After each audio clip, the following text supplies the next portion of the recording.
What is up, everybody? It's time for roughing the passer.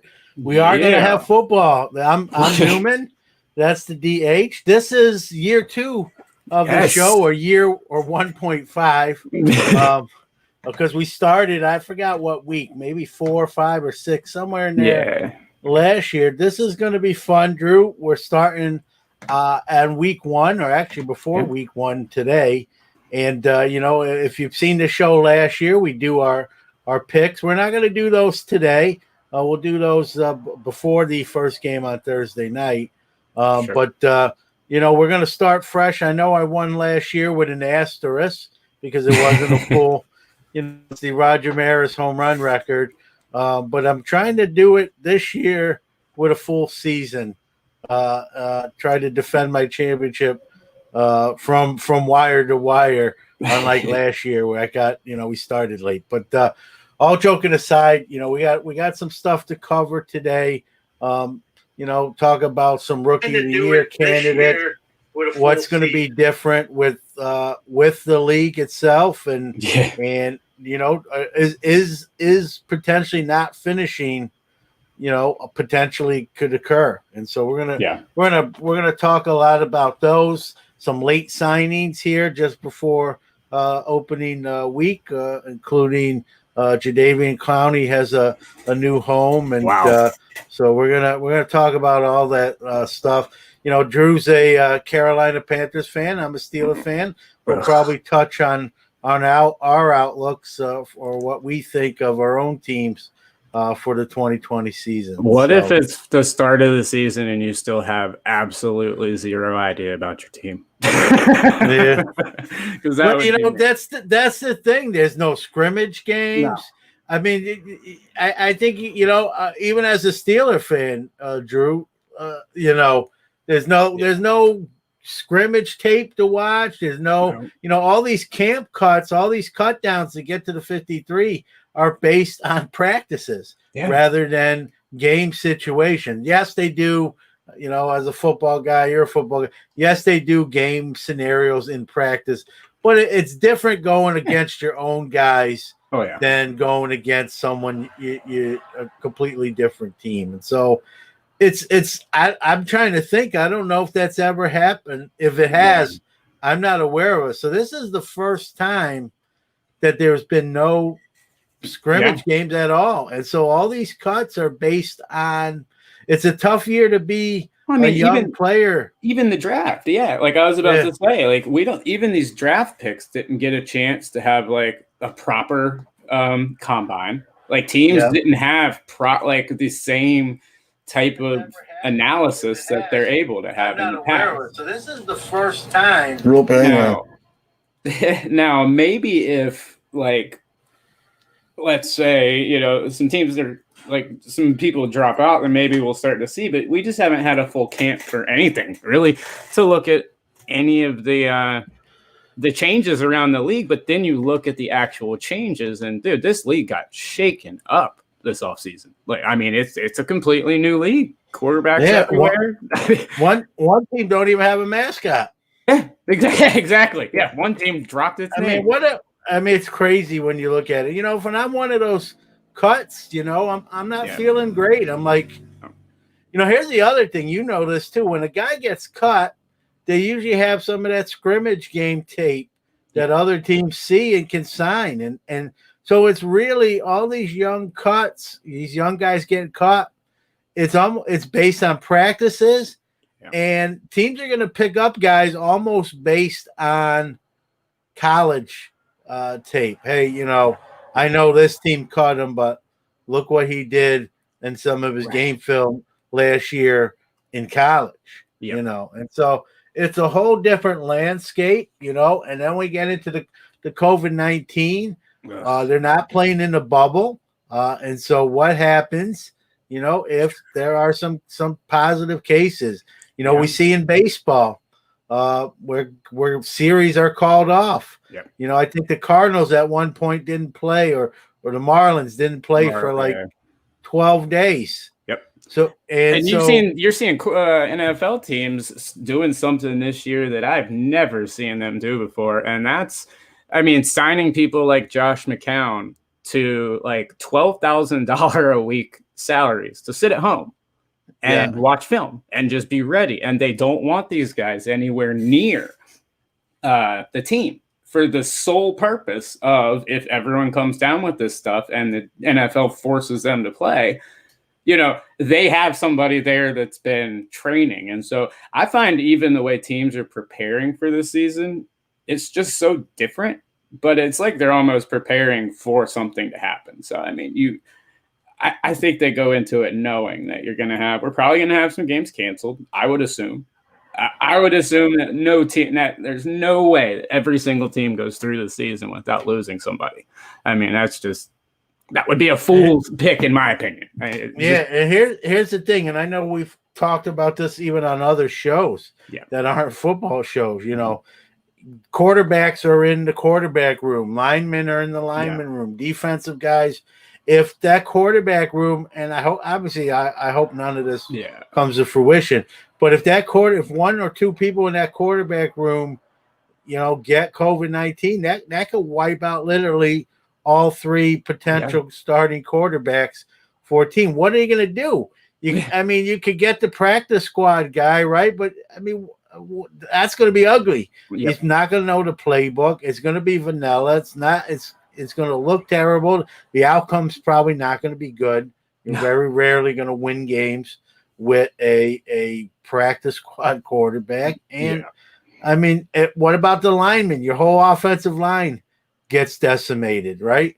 You're going to bring in the second wave. That might work at Kentucky basketball, right? But I don't know if that's going to work.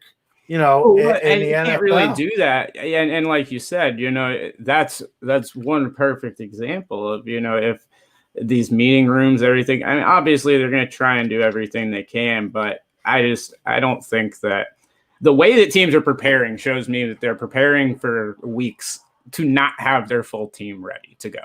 And so that just makes the season even more interesting to me. But I mean, on top of all of that, and I don't want to spend too much of the show talking about COVID and everything, because I know everyone's probably tired about it. We're watching all of our teams practice and everything. Nobody can go to the games. We've got season tickets. Don't know if I'm ever going to get to go to a game this year.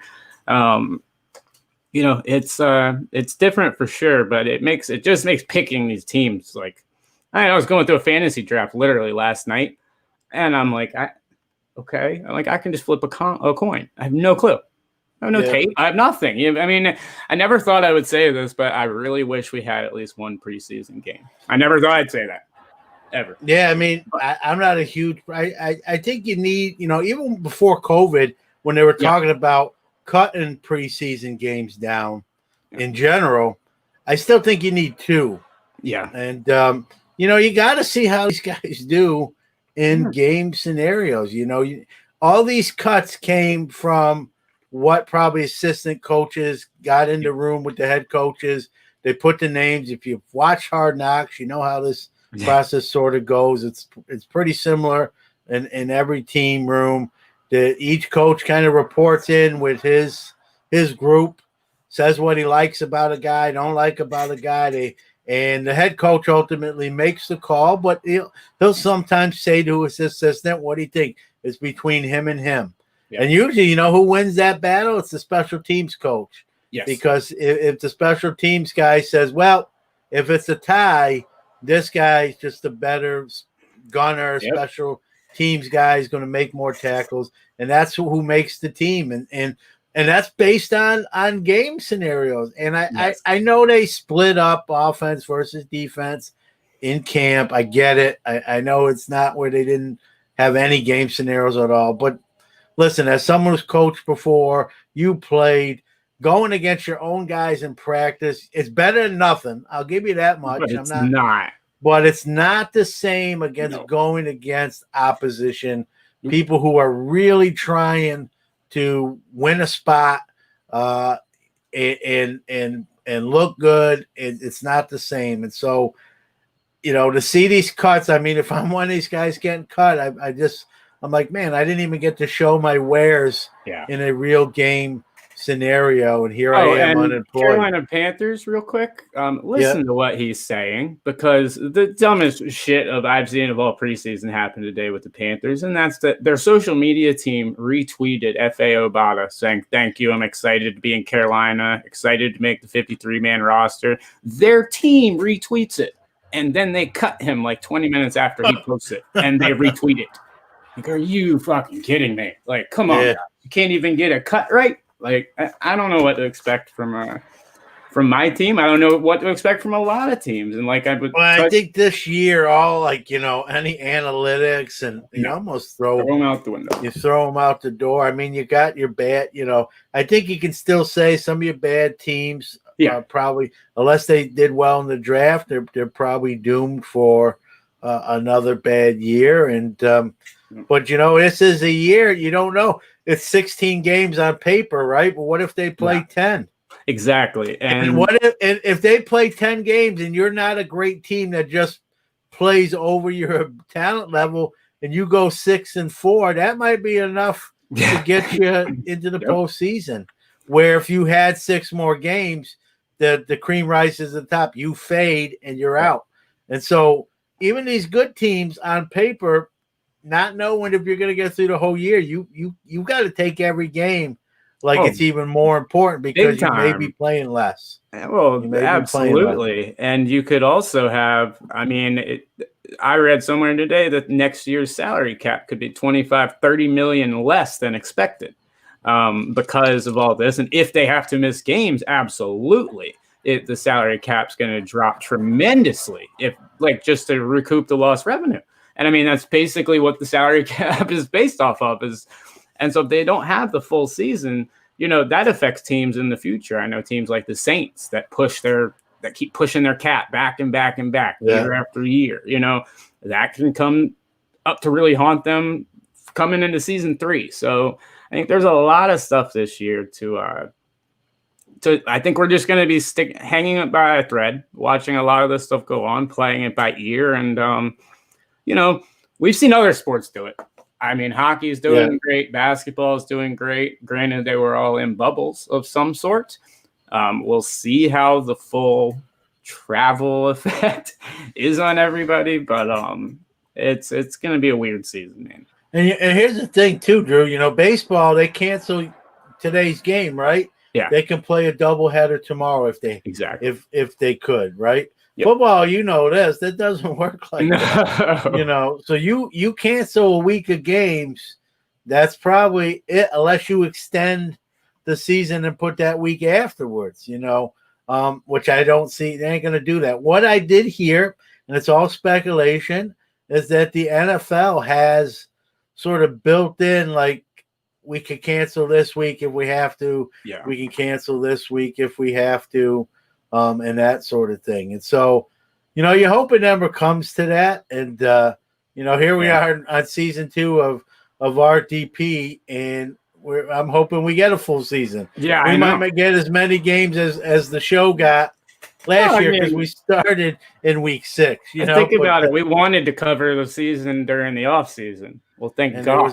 There was no offseason. There's really not. We could come on and talk. We both have the gift of gab, but we also like to have something to cover, and we would just be kind of going through the motions. We actually did talk about some draft stuff, and we did a little draft preview thing. But now that the season's at least scheduled, we're it's Sunday night here, and so 4 days, Monday, Tuesday, Wednesday, Thursday, we got the opener. So it's we're right there. We're right on the doorstep of the season, at least getting underway. We see what's going on in college football. One conference wants to play. Some others voted no. Now you're hearing that that some of the ones that voted no want to revisit it. It's just so upside down across the board. And, football, what I heard about football with the COVID thing, I just thought, man, it's sort of wishful thinking because, I mean, those guys are banging every play up front in those trenches, man. Forget social distancing. I mean, forget about it. And you see these guys that got blood on their jerseys and pants. I mean, if you don't think fluids are flying around, you haven't watched football. Yeah. And so I know they're gonna, they're gonna have those masks on, the face shields, but they're also optional. I read too. Yeah. So that don't mean that if a player don't want it, he's not gonna wear it, right? What if he gets, God forbid, COVID? He don't have the face shield on. Someone across from him don't have the face shield on. Boom! Now you got two teams with guys with positive tests. Yep. And then who knows how it spreads? I mean that it literally could spread during a game. Oh, easily amongst teammates and amongst opponents, and so it just. I don't know, man. I don't know if I guess the question is, do they finish the year? I don't even know how to answer that. I'd be surprised. Let me put it this way. I'll answer it without answering it, sort of. If they play a 16-week season, I'll be shocked. I'll just put it that way. That's what I was about to say. I would be absolutely shocked if we make it through. Now, I think we'll make it through to the end. I do. I think just like every sport, you'll have a team that'll have like the Marlins, and they'll probably be forced to stop a couple games. And you might have a team with a couple extra bye weeks. That can also help them with injuries. I mean, let's be honest. A lot of these guys are still banged up from the full season last year. So, some of these guys might want that time off. I don't know. But when it comes to if you're forcing me to make a choice, I'm going to say probably not. If you're talking about actually playing 16 games. I do think the NFL, once they get rolling, it's too big to stop. Yeah. Almost, like you can, but you can't just take it away. You can't just stop if you start. So they've expanded the practice squad number. But let's be real, if you're really dipping into your practice squad, the quality of your product. Yeah. If you got a bunch of practice squad players as starting players in the NFL, your product's going to go down. Now, I know it's, you can say, well, it's not really their fault. You got the pandemic, and I don't disagree with that. But it's still what people are seeing on TV. And me or you might give them a pass, but there's going to be other people that don't. Here's another dilemma. What do you do when a head coach gets, God forbid, gets COVID? You're gonna have the rest of the staff run. Here's another. I'm getting crazy with the cheese. What if you have 3 coaching staff members, including the head coach? Yeah. What are you gonna have? The GM come down out of the booth and call plays? Is Jerry Jones gonna get his long?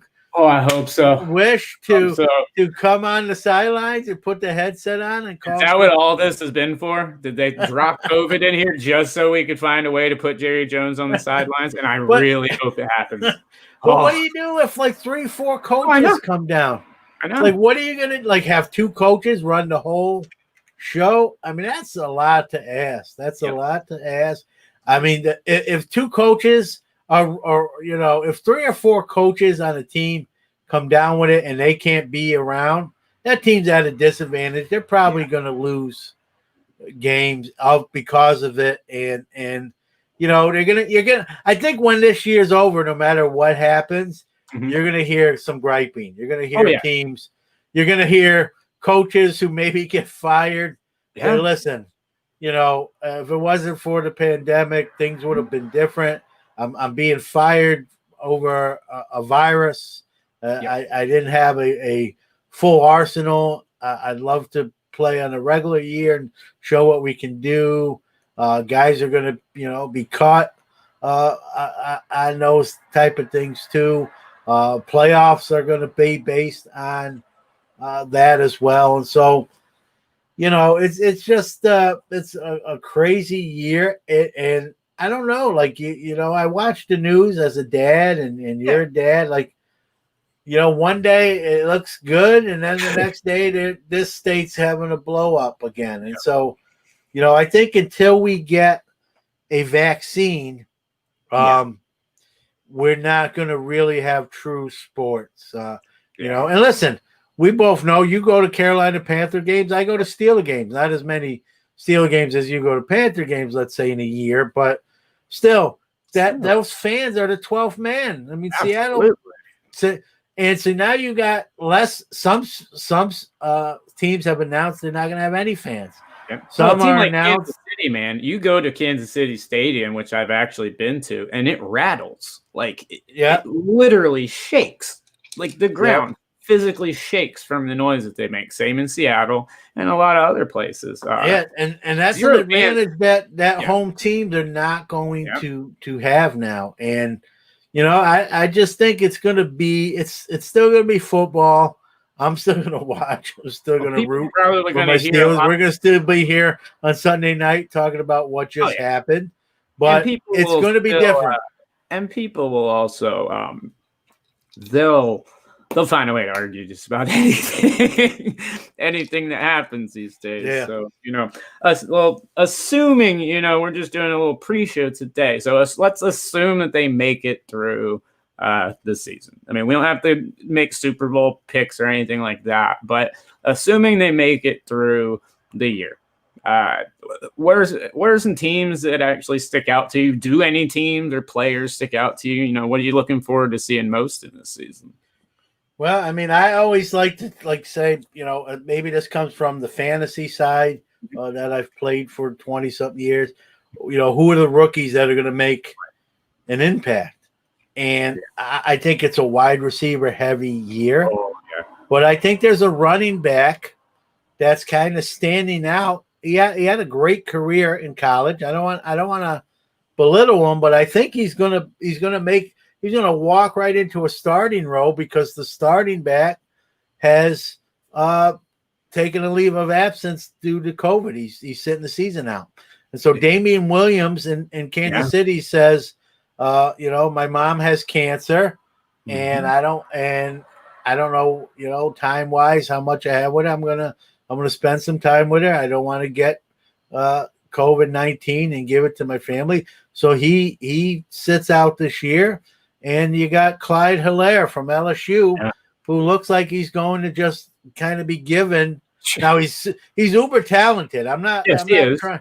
I mean, he may have been the starter next year anyway, but now that's getting fast tracked because of Damian Williams. Dude, he was the fifth pick in my fantasy draft last night. Yeah, that's crazy. In the first, are you kidding me? Yeah, my league is auctioned. My league is auction, and he went for a lot of money, and I was shocked. I get it. He's a starting running back. I get all the reasons why, but he hasn't done it in this level yet. But a lot, it's that P word, right? Potential, and that Kansas City offense, and people fall in love with that. And so, and he may be the real deal. I mean, we're talking about him now, and he may live up to every expectation that people who are picking him that high and pick him, you got him drafts, or spending $40 in an auction draft for him. They may have made a smart, great pick, or a great buy. But you've got nothing to go for it other than college tape. And let's be real, everyone on that SU reel looks like an NFL Pro Bowler, right?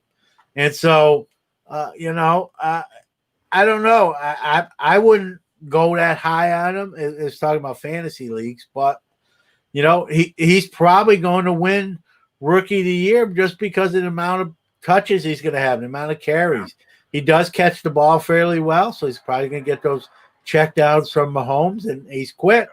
He's quick and elusive. So, I mean, he may have a great year, and it might be the Wally Pipp story. Wally Pipp got a headache. Lou Gehrig played. And Wally Pipp never got his job back. And so Damian Williams might be not a Kansas City Chiefs next year when he does come back. And, the Clyde Hilaire era has started, in Kansas City. But so I think just by default, just by the number of touches he's going to have and the impact, he's probably your leading Rookie of the Year candidate. And then I think you go to the wide receivers. I think you look at the other backs when we talk about rookies. I don't know how much I like DeAndre Swift, but now Detroit just signs Adrian Peterson. so he's going to get less touches. You know, you got. I think is a great spot for AP. By the way, I just want to throw that out there. That's a good spot for him to be in Detroit. Detroit's one of those teams, man, that they just always hang around, and they seem they're a couple pieces off. If AP still has a play and AP can still go, dude, come on. Yeah, and then you know, as far as rookie running backs, you got Jonathan Taylor in Indianapolis, but you know they still got that pick. I mean, I like Jonathan Taylor. I was hoping the Steelers even might have been able to get him, but you know, you got Marlon Mack who had a great year, so it's a weird pick. Like you know, they went with pick the best player on the board regardless of who you have there, and you just wonder how that's going to shake out. Is Marlon Mack eventually going to get traded to a team that needs a starter? If Jonathan now, I think Marlon Mack's going to hold his job just for the fact Jonathan Taylor has a fumble little issue here. 18 last year at college, and so the guys in the NFL a little smarter, a little bigger, and they read scouting reports too. And if you're known as a guy who can't handle the ball, guess what they're going to be trying to do? Hacked. You're going to getting it out of there. Yep. And defensive coordinators in those rooms are going to be saying, "Hey, when this JT guy has the ball, be getting it out of there. He has fumbling issues." And so you know how this works in the NFL.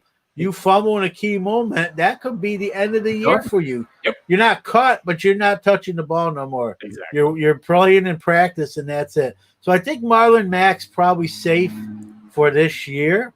But if Jonathan Taylor looks good in spot duty and in practice, and they think he's the next guy, you know, next year, Marlon Mack, again, a lot like Damian Williams, you know, we're going to see musical running backs and guys in different locales. And so you mentioned the wide receivers in this draft, and I want to touch on one guy that I love this year, and that's just it's Brandon Ayuk, or however you say his last name. I can't pronounce it the right way. So whatever. Yeah, Ayuk, whatever.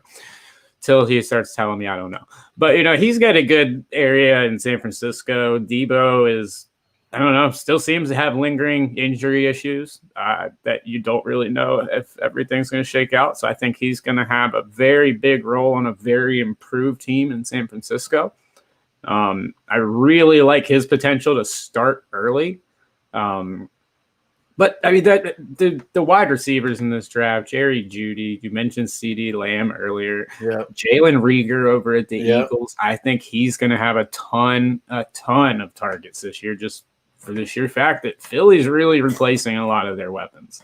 And so I see a lot of these rookies having major impact all the way down to the offensive line. Christian Fulton, the corner for Tennessee, probably going to be a starter on opening day. Cesar Ruiz is, I know, starting on the Saints. I mean, you've got a lot of these rookies that we've just talked about. You didn't get to see a camp. You didn't get to see anything.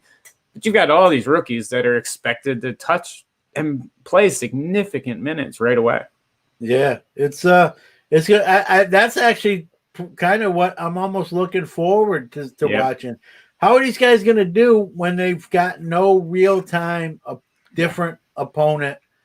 This is where I think you see organizational structure and lack of change. Teams that basically stayed the same and that added little pieces here and there, but didn't make the massive big moves. I think the teams that did this, and I hate to say it because they might only have a year or two window with these moves that they made, but people like Phillip Rivers, I mean, if you give him an entire offseason in that Indy team, I think that Indy team's scary good. Good. But I don't know. There's a lot of teams. Scott Hamby wrote about in the comments, Arizona, a lot of people banking on them and Kyler Murray. I mean, I know we don't talk about cards a lot on this show, but Kyler Murray's stuff was going through the roof. I mean, he had a good year. I don't think what his card values are justified based on stats, but it's speculation. Who's the next guy, and you get that style of quarterback and who are they compared to, right? They're put in that category with Lamar Jackson, Mahomes, and Deshaun Watson, right? And so Kyler Murray is getting put into that prematurely level He's not there yet, but he's being put in there at least speculation wise or potential wise. Yeah. And I'm not. I wasn't a huge Murray guy coming into the draft. He got picked number 1 overall. He actually, I got to eat a little crow. He did play better than I anticipated him playing. But you got to do it more than 1 year, and you got to make a progression. Mm-hmm. Now, how many guys had that great first year, right? And then they hit that wall, or other teams watch film too. And so they're going to watch film on this guy and make adjustments on the defensive side. Oh, and that's what I like to see is the year 2, how teams can adjust, especially teams like the Cardinals. Like, I'm going to be interested to see Murray's progression. I think it would help him. I think it really helped him to go through last year. Had he been a rookie coming into this situation, I think the lack of preparation would kill someone like a Kyler Murray that you're trying to put up on that type of pedestal in that situation in Arizona. But you go back to this weird league that we're in, and I could see how Scott, like you just said, he can see Arizona going to be a deep playoff team. I can see teams like Indy being a deep playoff team. I go back to the Chargers. I don't know what their quarterback situation is, but I mean, we just talked about it. Dude, teams could be starting Josh McCown. Who knows? David Carr could get a call for all we know in 8 years, be playing with his younger brother. I mean, you have no clue what's going to happen. So, I mean, for all we know, he could be a star among 80-year-old men by the time the season's over. And we've talked about certain names, but with this COVID, if something happens, we could go deeper onto that depth chart. The guys we're not even thinking would have normally saw playing time in this year are going to be forced into action. We look at the quarterback. Joe Burrow is a guy I love. Unfortunately, I was hoping and not to see him in the same division because I like him. And I don't like to like guys that are on opposing teams in my division. Mm-hmm. I mean, everything I'm reading about the camp. I mean, he's looking like the real deal. They have some weapons in Cincinnati. I love Mixon, man. I drafted him. I took him. He's in the top 5 in running backs. So you got Mixon, you got Boyd, you got AJ Green trying to rebound from injury, and they got a young defense too. They've got a young defense that's building up too.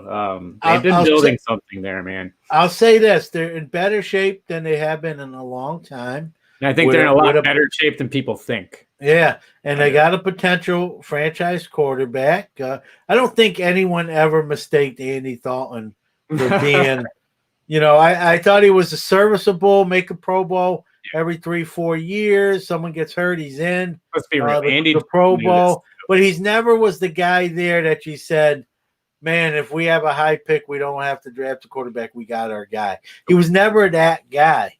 And now they have maybe that guy. I know he hasn't played it down yet in the NFL, but he's going to come in and start. It's going to be rough going. He's going to take his lumps, and he's not at LSU anymore. Like Dorothy said in the Wiz, I'm not in Kansas anymore. Well, he's not in Baton Rouge either, and so he's going to have some growing pains. But everything I'm reading, when I saw him at LSU, and I watched a lot of, I don't know why, but just because they were playing so well, I watched a lot of LSU games, and I said to my son, I said, "You're going to think I'm nuts, Jordan." I said, he reminds me of Tom Brady. There's something to him. I don't know what it is, and I still feel like he could be that guy. I don't think going to Cincinnati helps you tremendously, but again, they do have weapons. It's not like the cupboard's bare. They got new coaching staff, young coaching staff. So.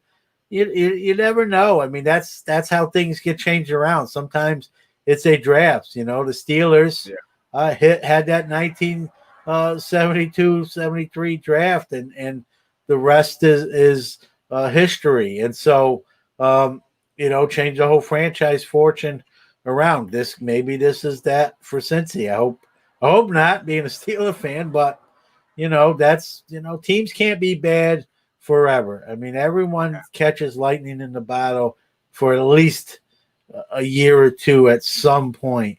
And so, is it Cincinnati? Maybe what if we have one of those 10-game seasons we talked about, and they start out 6-4, even 7-3, where they win some games they shouldn't last second or something. Yeah. And you got the Bengals in the playoffs potentially. So, this year is going to be, I will say this, I'm not glad that the pandemic's going on. Obviously, that would be an idiot. But it's definitely going to be interesting to watch how this all plays out. Oh, you nailed it right there. I mean, it's just going to be interesting. I think I think it's going to be fun. I think we're in for a crazy season this year. I think it's going to be wild. Like I said, I think we get through. I think we have some bumps along the way, but I do think we make it through this season. Not excited about my Panthers before we're done with today's show. I'll just go on and say that. I don't like. I love the adding of Teddy Bridgewater. I like him as a quarterback, but I mentioned it earlier. The teams I think that are going to have success this year are teams with little turnover and teams that have stayed consistent, teams that have organizational structure. Okay, well, we got a new head coach, new assistant, new defense. I mean, you go down the list. It's just everybody. New owner last year. New exactly. So, new coach coming in from college, has never coached in the pros before. I mean, bringing along a whole college staff. I think you sort of knew that. I think the word rebuild has kind of been bantied about there. Yeah. I think you're in that mode. We're rebuilding the defense, rebuilding the defense. And so I think maybe it's great kind of for this year. It almost kind of is a built-in excuse. Yeah. But you can kind of see once the season does start here, you see what you got. Matt Rule will get that head coaching experience sort of under different terms, but he'll get it. And, my Steelers, what they like to do is they like to just bring guys back, which I never understand. So today they re-signed Joshua Dobbs and Sean Davis. And after they got cut by other teams, Washington and Jacksonville. Mm-hmm. And I like the Dobbs signing a little bit better. Let's be real. If Big Ben goes down for my Steelers, the season is over because Mason Rudolph, our Joshua Dobbs, me, you, that ain't gonna get it done. And so the Steelers once again are hinging. And I love Big Ben, I do, but the guy is not a spring chicken. He likes to extend plays and take hits. It does not bode well for remaining injury-free. And so he goes down again. Here comes Mason Rudolph, who absolutely stunk up the place on when he came in. This is my stepbrother, Michael Novak, who apparently loves the Jets. I'm from New York like him, but I went to the Steelers. They're hey, Mike, good to hear from you. I think they got missing, their defense, I think, is their strong part of the team. You got Sam Darnold, who one game looks like the high draft pick he was, and in other games looks like he isn't. So, Adam Gase, I don't know what you think of him, Mike. I think he's terrible. I when they hired him in New York with that media there, to me, it didn't fit. I mean, you saw the press conference and it still doesn't look great to me. And you got guys that half the team is coming out in the press saying they don't respect him, they don't like him. How he's still there, I don't know. I guess maybe he can even thank the pandemic for that, and so I don't think they got the right coach. I think Sam Darnold has potential, but I don't know if Adam Gase is helping or hurting Sam Darnold as a professional. I don't think the football player. I don't think the Jets upper management knows either. Honestly, I don't think they know. Woody Johnson has some controversy with some things he said. I mean, it's not a great thing. Le'Veon Bell leaves my Steelers and goes there. Does not have a great year for the money they paid him. To the fact they even discussed the trade with Pittsburgh to send him back. To Pittsburgh. The trade never materialized. I think they have too many question marks. I think their defense is going to keep them probably in games.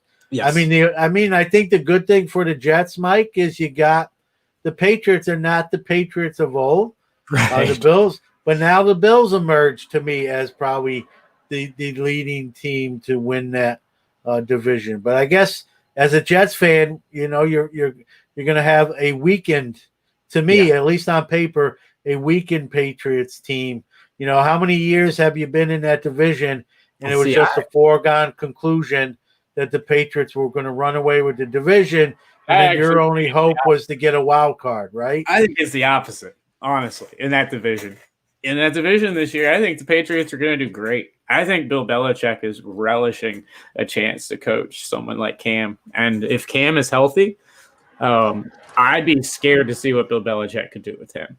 I don't think they're dead, Drew, but they're not. I think the enigma is gone. I think I think the Patriots, the Patriots teams that we're thinking of in the past, teams would just lose to them on fear, just like, oh, we're not going to win this game. Yeah. I think that sort of stigma is gone. I don't think that fear factor. I think they got a chink in their armor, and teams are actually going in there like, hey, we're actually the favorite in this game. And I hope so. I would like to see that. I think that's probably where we get to by the end of this year. I think. What do you think that let's say we play 16 games? What do you think the Patriots finish 9-7, 9-7 or 10-6? I think that's a solid projection for them. I was going to go 9-7, 8-8. I think that's a solid projection if they go through a full season straight ahead. I could see that being around. I'm going to stick with 9. I don't want to give them 10 simply because. So who do you have if I've gotten ahead right now? I mean, do you think Buffalo overtakes them, or do you think the Patriots hang on for? I think Buffalo takes the division this year. Yeah. If you ask me right now, I'd have to say without seeing. And I mean, granted, haven't seen anything, so I'm going off a strict gut. If you ask me, I've been waiting to see. But if Buffalo's taken that step with this team that they've been building and building and building and building and building, like you got to take the step now, or you got to start all over. Like you've been building for this moment, and the moment's here. You got to take it and run with it. Yeah, I think Josh Allen has each year he's gotten better and better. His accuracy's gotten better. He's like Roethlisberger. He holds the ball too long, tries to extend plays, and he takes hits. How many times? And I watch a lot of Bills games being here in Syracuse. I don't believe in second favorite teams, but if I had one, it probably would be the Bills. I don't really have one, but I wind up going to a couple Bills games a year just on a free ticket type of deal. And how many times you see Josh Allen get hit in the knees? He's doing 3 flips in the air. Like I got to give him credit. He gets up most of the time, but I don't think the Bills staff wants him in those positions. No. I think he's just being a renegade. And again, he goes down, right? It's like the Steelers. If that guy goes down, that next guy in is terrible. It's Matt Barkley, unless they did something I don't know about. I mean, maybe he needed to do that to gain the confidence to run his offense. I don't know. Yeah, being that reckless quarterback, because let's face it, the NFL a lot faster than college. Like you got to adjust to that speed, and you got to adjust quick. His only way to do it may be like what I say the Chargers need to do with Justin Herbert, and that's rip the Band-Aid off, throw him out there, and tell him to gun it. And that we're talking about rookies. I mean, Tyrod Taylor. Like, how many chances is this guy going to get? And again, I saw him up close when he was at Buffalo. He's just not. He's a backup quarterback. He's yanked. If they play a regular year, he's yanked by halfway through. He's a backup quarterback. How? I mean, if you like Justin Herbert that much, go put him in there. Yeah, see what you got. Especially this year, right? This year, what do you have to lose? Really? I agree. And so it's going to be interesting. Josh, going back to those, they had Stephon Diggs. If Josh Allen doesn't run as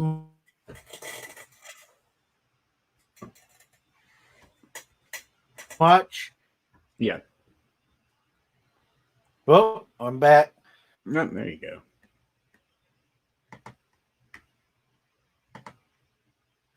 I think that was the one thing, Drew, that John Brown is good, but he's more of a possession kind of guy. And so I think Stephon Diggs gives him that deep threat to keep the defenses honest.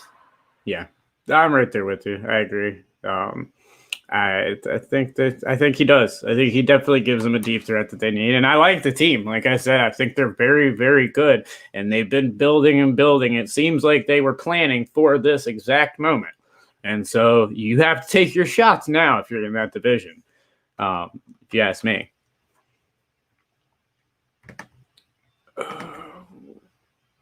And don't know. Oh, I seem to be losing John a little bit here. We'll see if he can pop back in just a second.